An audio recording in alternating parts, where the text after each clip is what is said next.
I am Rebecca from ChemKnits, and today we are going to play with fiber reactive dyes. Fiber reactive dyes are really special because you can use them with soda ash to dye cotton and other plant-based fibers, or you can use them with vinegar or citric acid in some kind of acidic condition to dye wool, silk, other protein fibers. And this ability to use it for two different types of dyeing, one that is more basic, more alkaline, the other that is more acidic, gives you a pigment where you can have a lot of range. Now, many years ago, I did an experiment with one-step tie-dye where I explored heat versus time versus vinegar, and those one-step dyes have soda ash already mixed into them.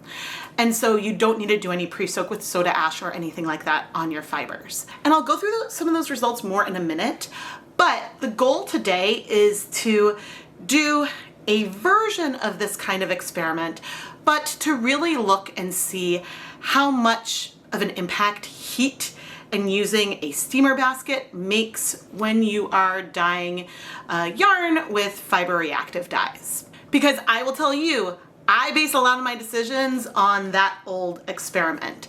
And sometimes with my tie-dye projects, I'll do a 30-minute steam set instead of a 24-hour plus sort of waiting at room temperature because of those results.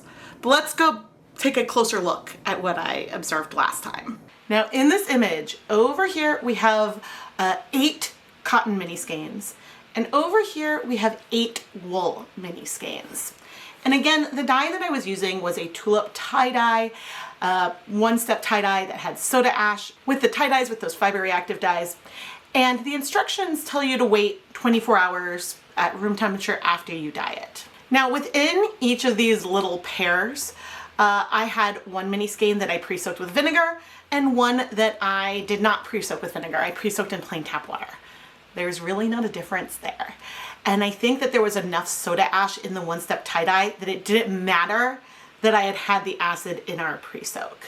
And so today we're going to be using our fiber reactive dyes dissolved in water. So we're not going to have to overcome the unknown amount of soda ash that is mixed in with our dyes. The big thing I want to point out here, the biggest difference where we saw the biggest change is when I used no heat versus heat. And this is both after 30 minutes and after 24 hours. So right here, I let the yarn sit with the dye for 30 minutes with no heat, and then I washed it. This sample right here, I steam set for 30 minutes, and then I washed it.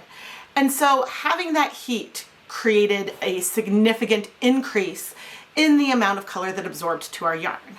Similarly, waiting 24 hours with no heat did increase the amount of pigment on our wool, but the steam set and then wait, yes, that did add more pigment than we had more pigment when we had the steam set as before. And I would say the waiting in the 24 hours, those colors were similar. Now, as for the cotton, this is what I reference all the time. When we had no heat in just 30 minutes, there was a reasonable amount of color there. And of course that color did increase when we waited 24 hours. But 30 minutes of heat on the tulip one-step tie-dye on cotton increased the amount of color that we saw deposit onto the yarn. And there wasn't a huge difference between the heat for 30 minutes and then the heat for 30 minutes and then wait 24 hours. And in fact, the heat for 30 minutes and wait 24 hours maybe is a little more pigmented than the no heat for 24 hours. There are some differences in the color intensity, and I think based on different pigments, your results may vary. But this right here is the reason why sometimes I'll steam set for 30 minutes, because it's faster. Now, why should you wait 24 hours? A lot of people don't have a dedicated dye pot for steam setting their yarn. And so if you're gonna tie-dye a t-shirt, wait 24 or 48 hours. It's not gonna harm anything. You're still gonna get really good color absorption. I have just found that heat can make a big difference. It's just, you know, if you have 100 people tie-dyeing t-shirts, you're not gonna steam set all 100 shirts. Like, that's gonna take more time and effort. than people may have. And so you still get great results without heat, but if you have the ability to add heat, you can shorten your wait times. And so this is a feeling that I've had for many years and that I've talked about for many years. And it's worth revisiting here because as a scientist, you can make conclusions from an experiment. But what is really important? Replicating your results. One last comment about the vinegar that I added in the last project, which there wasn't a huge difference there. But the reason why I added vinegar is because there were people who are like, to dye wool, you need acid. And yes, that is true when you're using acid dyes, but technically you can dye wool like cotton with fiber reactive dyes. It's just harsher on the wool and can add to some dryness or texture changes. And so if you have leftover one-step tulip tie-dye and you want to dye some yarn, you can absolutely do that. And so I think that was the proof of concept there. But today, I think that we're gonna have our wool-based yarns pre-soak in vinegar, our cotton-based yarns pre-soak in soda ash, and that's gonna be it. I don't feel the need to pre-soak cotton in vinegar or to pre-soak wool in soda ash. Now I have dyed wool cotton blends with both acid dyes and soda ash in the past, and you can see that we got like a really cool heathered result. And so using a fiber reactive dye as an acid dye on wool works better, and using a fiber reactive dye as a tie dye works better on cotton fibers. And so that is something that we know already, and yeah, I don't feel the need to do those controls today. But if we need to do this for proof of concept in the future, please let me know down in the video description, because I'm always willing to take risks, so you don't have to, and I love having fun with color and yarn. So please subscribe. For our plant-based fiber today, we have this embroidery thread, this cupro embroidery thread. Now, cupro is a plant-based fiber. Let's see. Let's go ahead and pre-soak 8, 6, 7, 8, just for flexibility. Now, my plan is to pre-soak it for 24 hours. We will eventually add it to our soda ash solution, but it does seem to be very absorbent, which is good. Honestly, I could wait to add it to the soda ash. I could wait until tomorrow morning. I just wanted to make sure it had a really good pre-soak. And it being so absorbent is super encouraging, because sometimes cotton you do really want a long pre-soak, and I did not think it would get so saturated from me just putting it in. So as I was saying, the long pre-soak does not need to be in the presence of vinegar or in the presence of soda ash. That is not what is important. What's important is that it is there, period. But I do have a few regrets of not untwisting this first, but I will work on that a little bit off camera. Okay, our cupro fiber, each of those minis are 3 grams, which is why I brought out 8. But for our wool, we're gonna use Sheila's Titanium 10-gram micro skeins today. This yarn is 75% superwash merino wool, 25% nylon, and I dye it a lot. So I'm familiar with how it absorbs color. There we go. But because these have 10 grams versus 3, that's just why I have more of it. And again, I am so excited with how absorbent that cupro is. It means that I could add some more last minute to our pre-soaks if I decide to change my mind about anything else. But now we're getting these fibers nice and saturated, and we can go and prepare either at some point tonight or tomorrow morning our vinegar and soda ash pre-soaks. And I know today is a talk-heavy video versus an action-heavy video, so I want to take this opportunity to thank all of the ChemKnits patrons, including Don Jans, Jessica Parco, Bernadette Crum, Tomas Fanes, and the rest of the names you see here on the screen. If your name isn't on the screen, don't worry, I still really appreciate all of your support. Through the ChemKnits Patreon, there are different reward levels. Some include verbal or text shoutouts in the Dyepot PS series. Some of the levels include advance notice of ChemKnits Creations shop restocks and more. You can find more information over at patreon.com/ChemKnits. And to all my patrons, thank you so much for all of your support. I added our plant-based yarn into one container, our wool-based into another, and I am going to add approximately 4 cups of water to each bin. Now, I don't dye cotton and other cellulose fibers enough to have a good feel of how much soda ash to add. So I'm gonna do my best. But acid dyes, I know acid dyes. And 2 tablespoons of white vinegar in 4 cups of water is good. A lot of times I'll do 2 tablespoons of white vinegar per 8 cups of water as a starting point. But the 2 should be fine here. And now I'm going to put on my deluxe rubber respirator mask, safety glasses, and gloves so we can deal with the soda ash. I need to buy more soda ash, but I'm going to add a 1/4 cup of the soda ash to the 4 cups of water. I think that a recommendation that I read was to use 1 cup of soda ash per gallon, which is approximately 16 cups.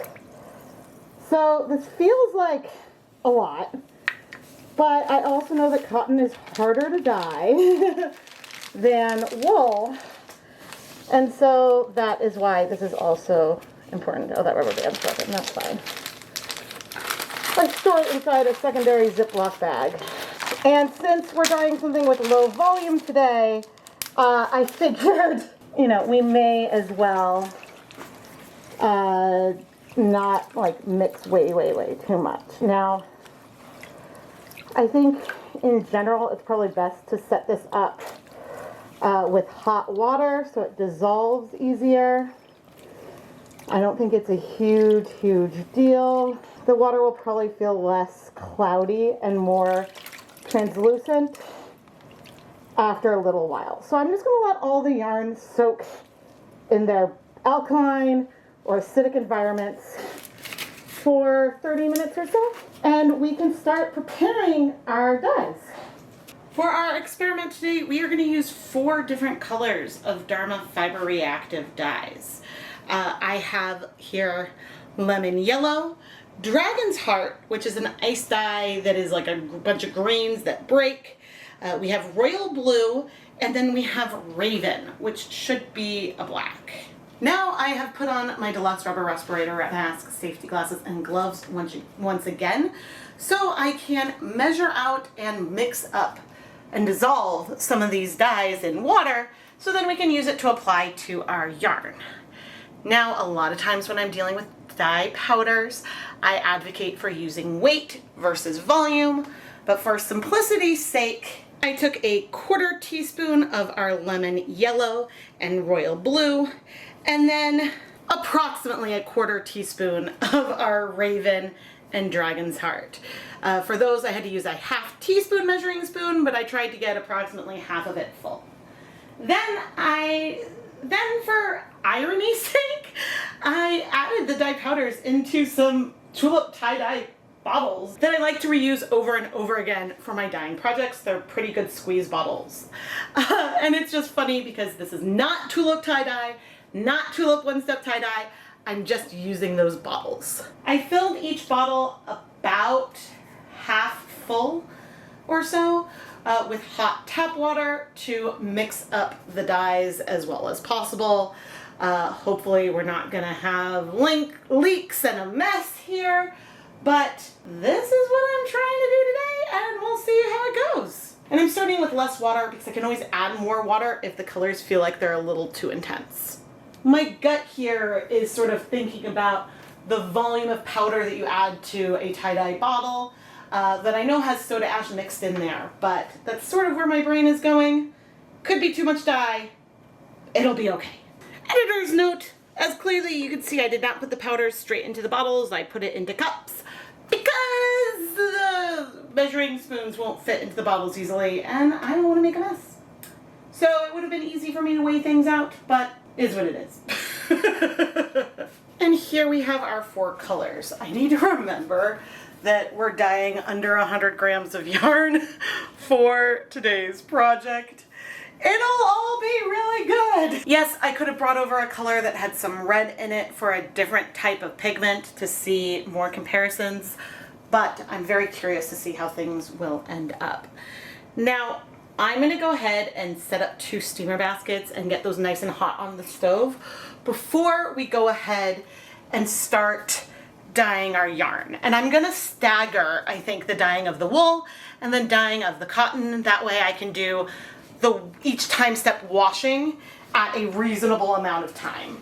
And we will be mostly comparing the cupro to the cupro and the wool to the wool, but we will also compare the way that the colors appear between the different fibers and see if one feels way more saturated than another. And so I'm very excited to see that. But it'll probably take 15-20 minutes for me to get the steamer baskets going. And so in the meantime, these dyes are just gonna rest and will likely cool off a bit too.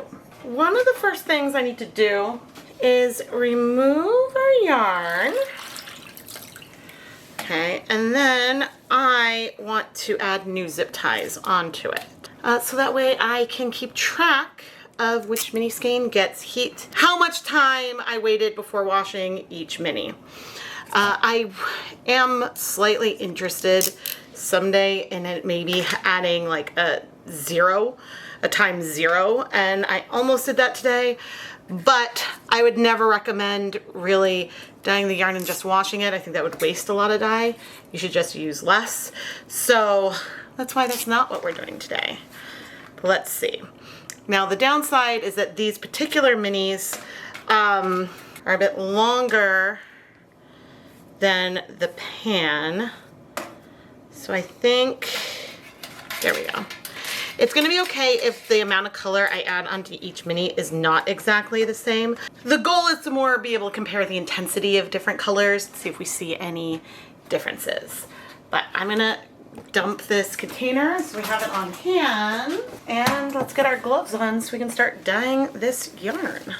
And we're gonna be able to see these colors really are. The nice other thing about starting with the wool and then moving to the cupro is that there's a lot less of the cupro than we have of our wool. Oh dear. Okay, I'm using a lot more, I think, than I thought. Now, one thing that is super, super important to consider here as we play around with this is that, oh good, that went all the way through, is that when we're using acid dyes, usually all the color absorbs. When we're using fiber reactive dyes, that's not usually what happens. And so some of the dyeing is therefore very concentration dependent when you're dealing with fiber reactive dyes, because your pigments can react a bit with water. And so that is something that is important to keep in mind and remember.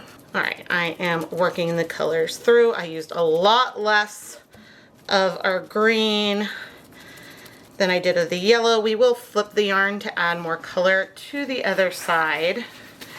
And you know, we should note that there are going to be differences between the way that these colors present, including you can see some areas that are darker and lighter in that area.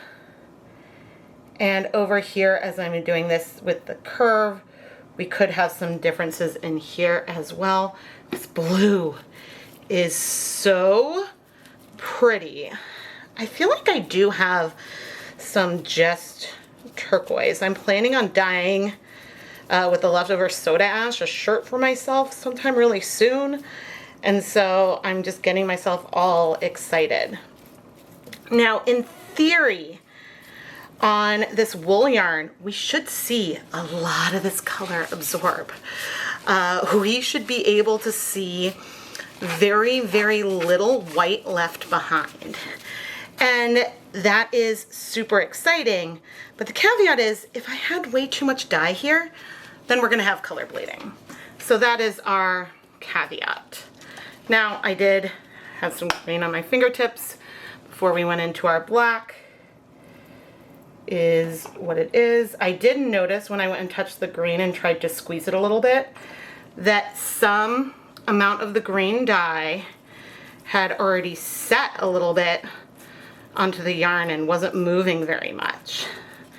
And that's why I think like a T0 could be interesting, but that is also like pigment dependent, and a reason why I am trying to dye a variegated yarn here versus doing a colorway that is all one color.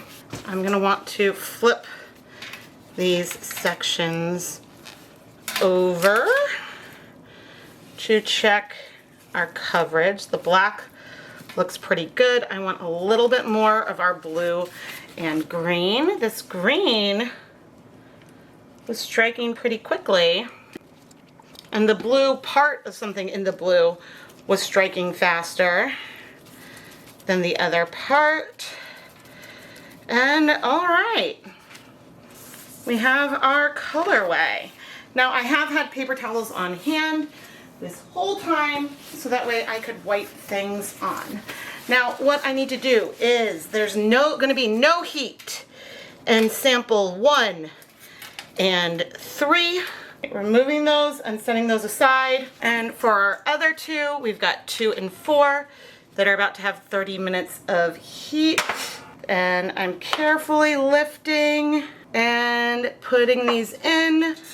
There is that little bit of black drip right there, but I'm gonna pop this in my steamer basket, set a timer for 30 minutes, and then I guess at the end of the 30 minutes, one of those minis is gonna come out, and we will start washing it, and then the other we will set aside to cool and then use in a few days. Now, I need to go rinse out this pan.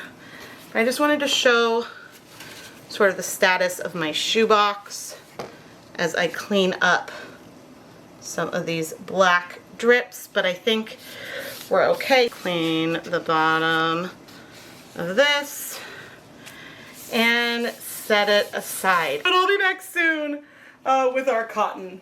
For the cupro, we're gonna start very similarly, but I have 8 mini skeins here that are 3 grams each, and they're short enough that they will lay across here. So let me divide these into 4 bundles of 2.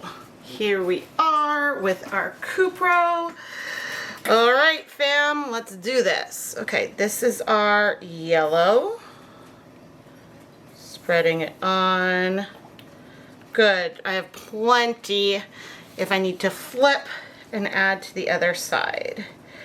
Now, the one thing that I do need to note to myself is if I layer these colors over each other a little more here than what I did last time, that could be worth noting. But since the minis are different sizes, the sections of color are going to be different sizes anyway.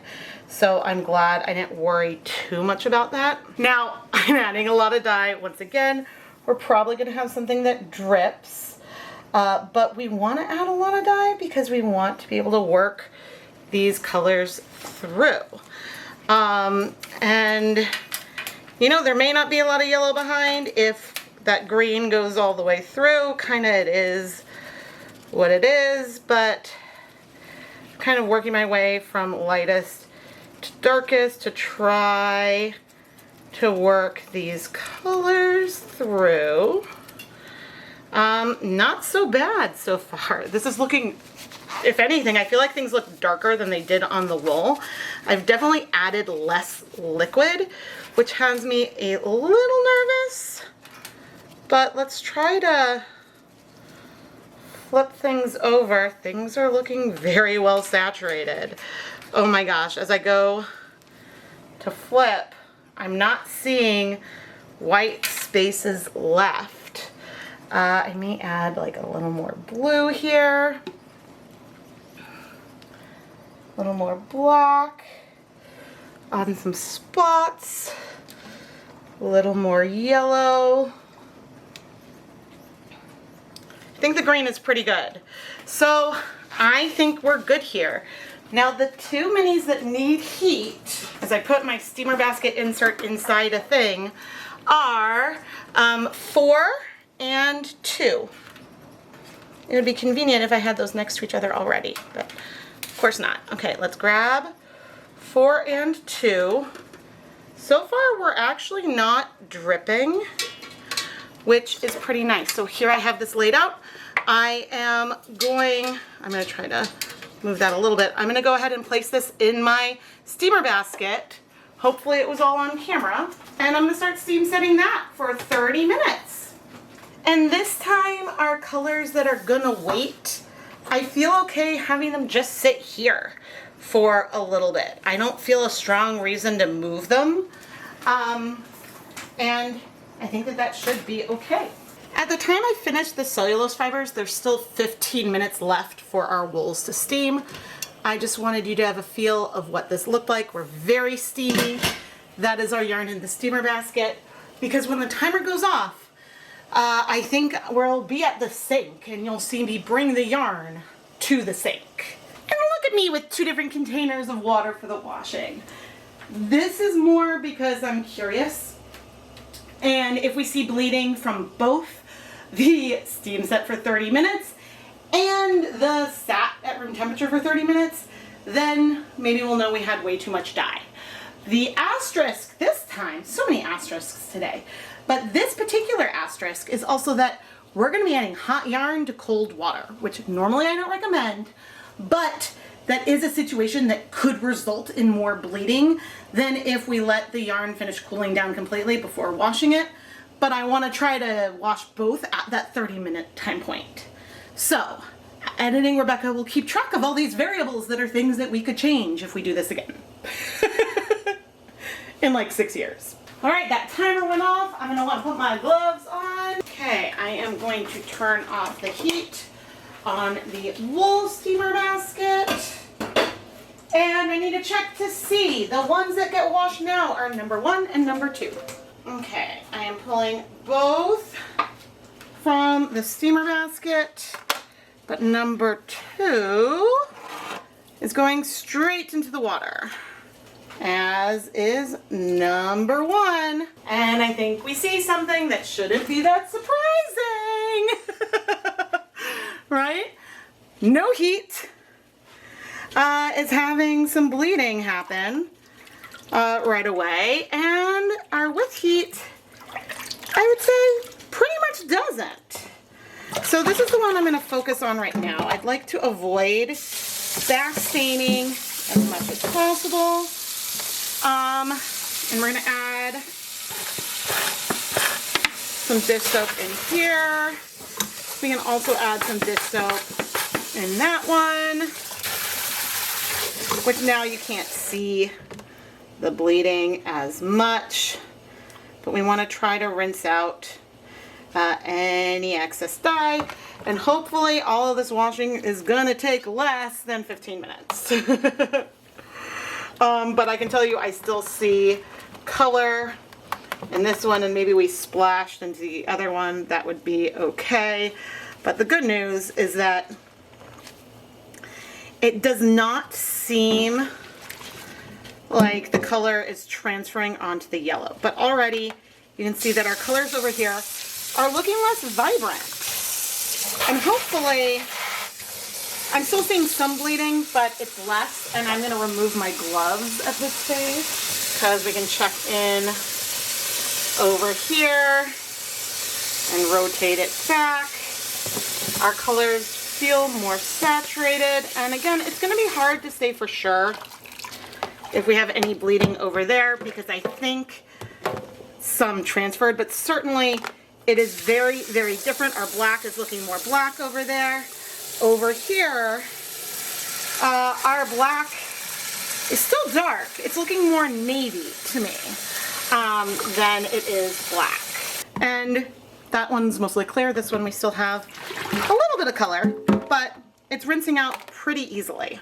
And I kept washing both of them until the water ran clear, or very close to clear. And then I took them upstairs to hang them up to dry. At this stage I could have put the yarn through my spin dryer, but it's not very much, and so it was easy to just hang it up. As I go upstairs, I think you can see some differences here. This is probably going to be the most dramatic. Ironically, the yellow almost feels more neon without the heat. The green is definitely lighter. The blues are more similar, but it feels more muted. And then the black feels more navy when we didn't have the heat, because we did rinse some of that pigment out. But it's interesting when it's not just the saturation, it's also the temperature that changes. I am very curious to see what differences we'll see with the yarn that is going to wait till tomorrow. But now let's reset for our cotton, or cupro. Okay, sample 1, which is going in the back this time. This is no heat, 30 minutes. Oh my gosh. This is going to look very different on the cotton. There's still going to be a bunch of bleeding in this one, but here is sample 2. But the blue looked very different to me, just pulling it straight out. And so I thought that that was interesting. I'm gonna have a paper towel in here to help soak up some of that liquid that came out. Hopefully trying to avoid transfer onto the yellow, but now we're ready. All right, so 2 is the one with heat, 1 is the one without heat. Now there's not a lot of yarn here, so I don't know how big of a difference we are going to see. I'm seeing more bleeding with the no heat. At least for now.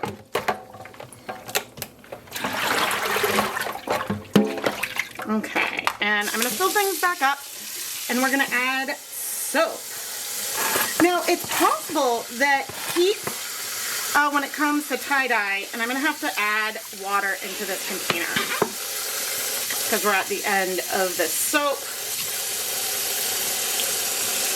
It's possible that heat, when it comes to tie-dye, can do some interesting things. So one reason why you need to add more dye when you have tie-dye is that when you're dealing with fiber reactive dyes, the colors can react with water. And so therefore you have pigment that you have to rinse out that is just not bound. But actually there's not a lot of bleeding. This is our hot one. I mean, there's not a lot of bleeding in either. There's definitely like some color coming off here. I think some of this is because there's not that much yarn. But I think I'm gonna go ahead and continue washing both of them off camera. I'm really, really glad that they are numbered because that is helpful. So I'll see you when I'm done washing. I let everything sit in water longer and I'm now seeing more bleeding on what I believe is our no heat guy. But the color is still, I'm shocked that there's this much color in there. But anyway, more washing. This one is pretty much resolved, but I'm confused. I double checked and this is the one that had no heat. And I also double checked that this is the one that had heat. But before washing is when the color started looking different. And what's noticeable is, like, look at the black. I think it'll be more visible once we're dry, but the black with no heat is blacker than it is with heat. The colors are less vibrant. I think we had more bleeding without heat, but I think the heat altered the colors. Because here's our sample that eventually I'll move into another container, but it's going to wait 24 hours before we wash it. Here is our sample that I steam set. And the black doesn't look as dark here to me. The blue looks less blue. It looks more black, which I don't think you can see on camera. That's why I'm trying to describe things. And to me, the green looks less saturated already. So yes, with the steamer basket, some color dripped down below, but that is a change just based on the heat. And so I think that just because some things work for some pigments doesn't mean they work for all of them. Oh my gosh. The reason why I am especially excited here is that last summer when I did speckles with my ice dyes on cotton yarn, the yarn looked so cool right after adding the speckles. I'm like, this is awesome. And then I steam set them and I was like, where did all the color go? What happened? And I'm like, okay, color rinses out. Like, that's one thing that happens. Maybe that's what happened. I'm speechless because this is so different from what I observed in that older video that I talked about at the beginning. So maybe I've been doing recommendations poorly this whole time. I don't know. But you can see how I had evidence that adding heat gave very similar results. Yeah, some hue differences, but similar in terms of saturation as waiting 24 hours. And so I thought, okay, let's steam. But now that I'm planning on playing with some Fiber Reactive Dyes tomorrow, like, I think that I'm not gonna steam it. I was planning on steaming it just so it could be, done faster, but I don't think that's what I wanna do anymore. This is why we have controls. This is why we play with things. And I'm curious to see what we see tomorrow and the differences between the 30 minutes and 24 hours. I mean, I am floored by the amount of color that is on this cupro after 30 minutes. Like, that is insanity to me. Like, it feels like there should have been less. And so maybe having enough soda ash makes a difference. I mean, you did it. You did it. I'm so glad I did this again because my perspective on what to do with Fiber Reactive Dyes has changed. Especially because my old conclusions were observations with tulip tie-dyes. And so, oh my goodness. But anyway, I'm gonna go hang these up to dry. And I guess I'll see you tomorrow when we deal with the rest of the yarn. I'll figure out a way to set it aside so that way skeins 3 and 4 of each type aren't touching one another. But that way I can keep them covered. Maybe I'll put one in a plastic bag. I'll figure something out and show you what I settled on tomorrow. It's 24 hours after I added dyes. And we have 3 right here with no heat and 4 that did have heat. And the sun is gonna make this hard. I think the only observation you can make is we definitely have some unbound dye here, but the yarn hasn't been in contact with that. Things look pretty similar. Maybe that black is a hair darker right now, but let's start adding water. Okay, we see dye coming off here. That is not super surprising. We did not leave it soaking with a lot of water. I have I'm adding some soap to both. I have cold processed yarn many times where, we will have things run clear, but a lot of times, and this is where I remember, a lot of times I'll steam set the yarn after that. After waiting 24 hours or so, there won't be a ton of color coming out necessarily, but what I will often choose to do, as we see some greens coming out, one of the things that I will often choose to do would be to steam set the yarn for 30 minutes at that point. And not just because I've had some bleeding in the past that's harder to resolve. But we can compare it over here. Very soapy, let's see. I'm trying to tell. Maybe there's a hint of blue over there, so I don't want to say that one is perfectly clear, but we definitely have more bleeding where we didn't have heat. So I would be very confident saying that the amount of Fiber Reactive Dyes we were using, if we use them as acid dyes, we have very little bleeding when we have the heat setting. And I keep my house at 68 degrees. So normally if I was going to do a cold process, I would go even longer than 24 hours. I might do 2 days, 3 days, all weekend. I will say that our black is looking distinctively purple.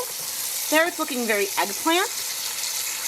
And with the heat, it is looking black to me. Maybe like a blue black, but I think it's a very subtle difference. Maybe we'll see it more when it's dry, but that's the main thing I am feeling right now. So anyway, I we're basically clear. I'm gonna probably combine these now, finish rinsing out the soap, then I'll hang those up to dry, and in about 15 minutes we'll start washing our cotton. While still wet, we see the most difference between the blacks and I think the greens. The blues, maybe there's oh no, maybe it's more muted. The yellows look similar. So I think they're closer than the 30-minute time points were to each other. But we'll see you soon. Here comes our Fiber Reactive friends, which once again, our heat sample number 4 looks different. The green looks like a different color. It looks more army green compared to grass green. And the black here feels more muted and purple already. The blues are maybe similar. I don't know how much of this comes up on camera. Here I am at the end, and I guess it was not recording because then I heard the camera turn off, which is annoying. So they both had a little bit of bleeding, but it had resolved really quickly in warm tap water and with soap, just like last time. Like here I am seeing like a tiny hint of color that's really next to nothing. And honestly, it was looking gray. It could have been from being on top of the gray lid. I would say that at first it looked like the one that had no heat bled a little more, but then with more water, the other one bled too. So they're pretty similar.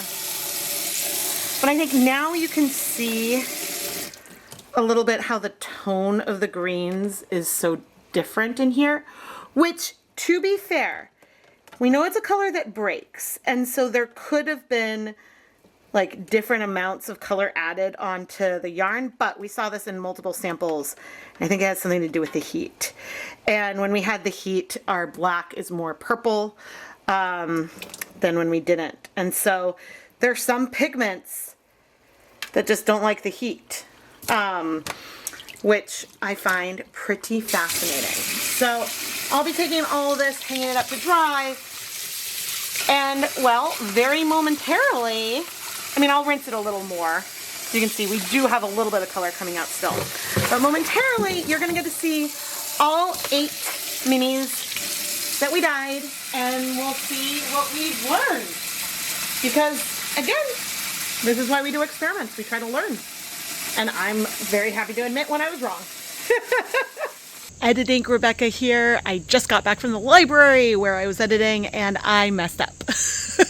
I messed up with the way I laid all this stuff out. You can see that I have the wool like rotated and flipped from the way I laid out the cupro. Thankfully, when I refer to each individually, I am talking about the individual samples correctly, so I can leave the rest of my thoughts. But here we go. The last thing I'll mention is that I think it's really interesting that on the wool without heat, our black looks more purple.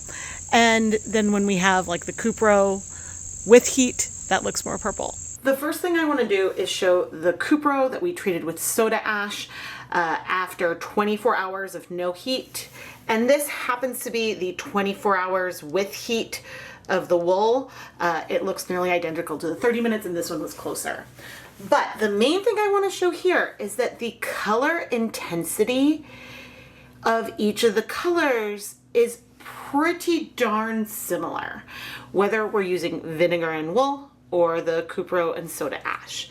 I mean, maybe the black is a hair more purple on the wool, but the tones of the colors are very similar, which is not something we saw in the past project, but that's because when I added that vinegar in that old video, we still had the soda ash present for every sample.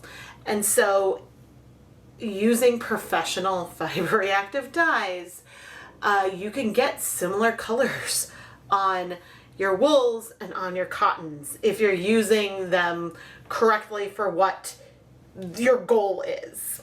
To focus on the wool, I've rotated things, but we have our samples 1, 2, 3, 4, 30 minutes, 24 hours, heat, no heat. And here you can see heat makes a huge difference. Specifically, the colors where we see it make the biggest difference are our more black color and in the blue. Both of those read as more intense. And then we see it a little bit with the green as well. Now, normally if I'm doing a cold process and I'm letting yarn sit at room temperature for 24 hours, I follow that up with a steam set.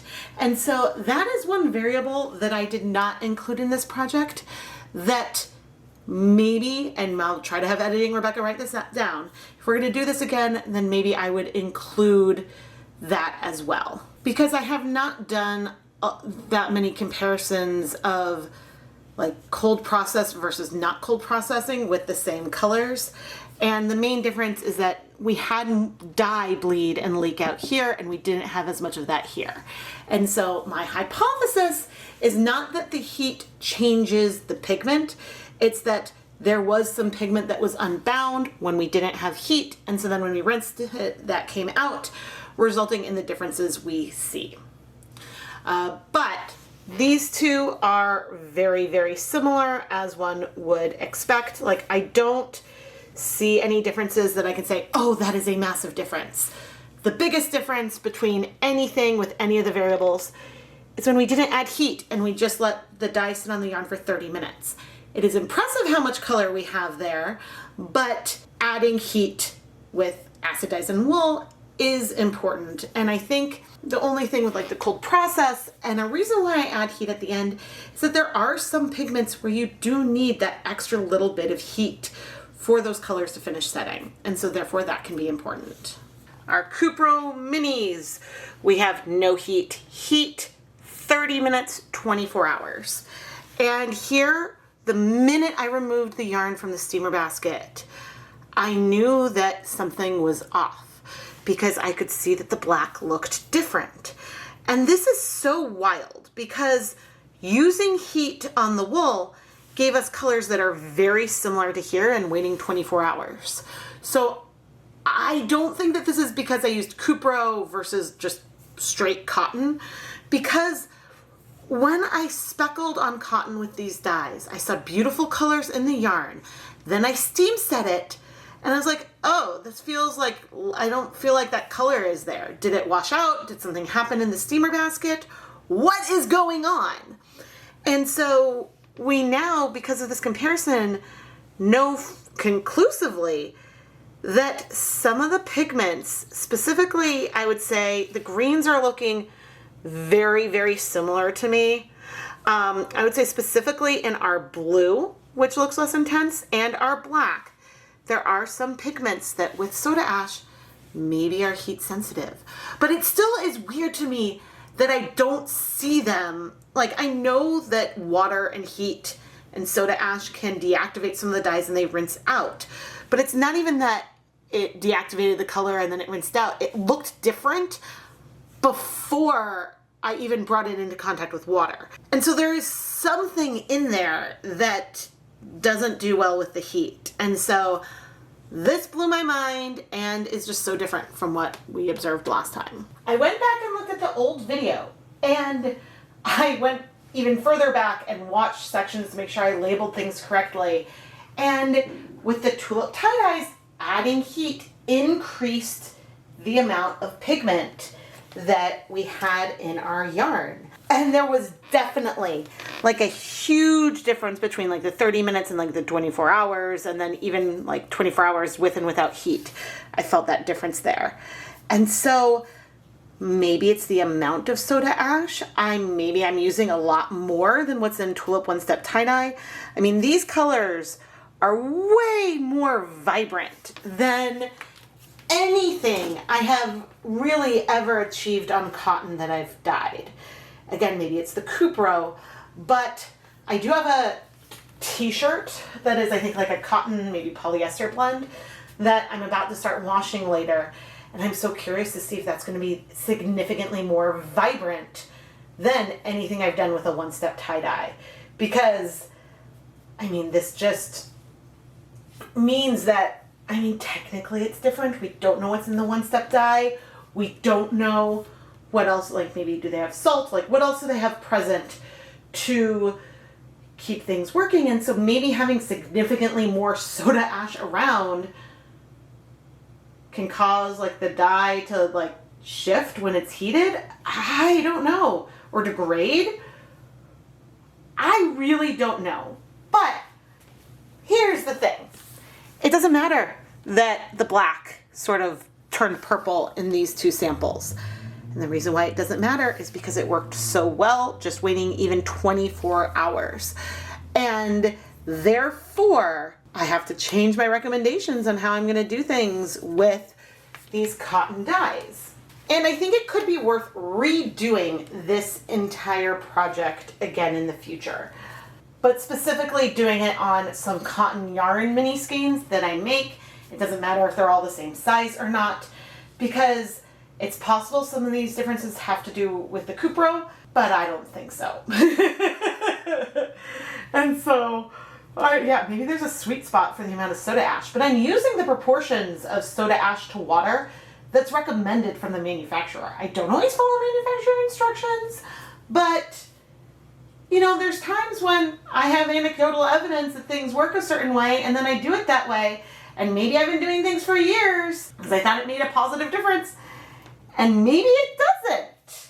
I need to go and start twisting up all of these minis, but man, this is just a super, super long way for me to say, hey, Fiber Reactive Dyes are awesome. I'm gonna rotate the camera. And I think I have things spaced out enough where I can add labels just to make it easier. Oh my gosh. I think, you know, twisting it makes some of the differences feel even more extreme because like the contrast between the black and the yellow here at 24 hours versus 30 minutes. That is a significant increase by giving it that more time, even though we did have a bunch of color there. I mean, all the cases when there wasn't heat, we did see an increase after 24 hours. I am Rebecca from ChemKnits, and I am not afraid to admit when I made a wrong conclusion. And you know, yes, the cupro could come into play, but again, we've observed this when I've heated other fiber reactive dyes, including the dragon's heart that I used in this video. But the issue with my assumption was looking at Tulip one-step tie-dye, which is an inexpensive kit sold at big box stores, and comparing that to a more professional grade fiber reactive dye without redoing the experiment.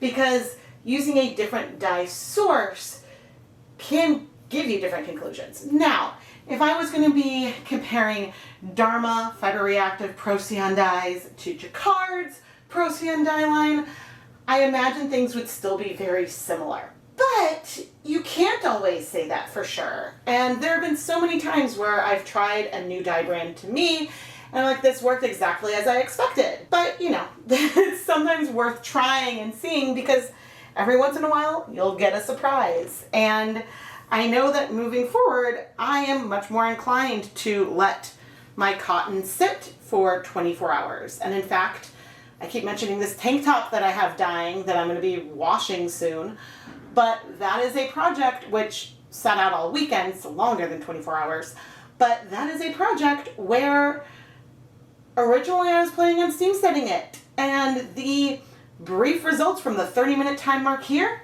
told me not to. And so I think that it's just, and so I'm just amused by all of this. But anyway, if you've made it this far in the video, thank you so much for watching. Please subscribe and turn on notifications so you never miss a new video.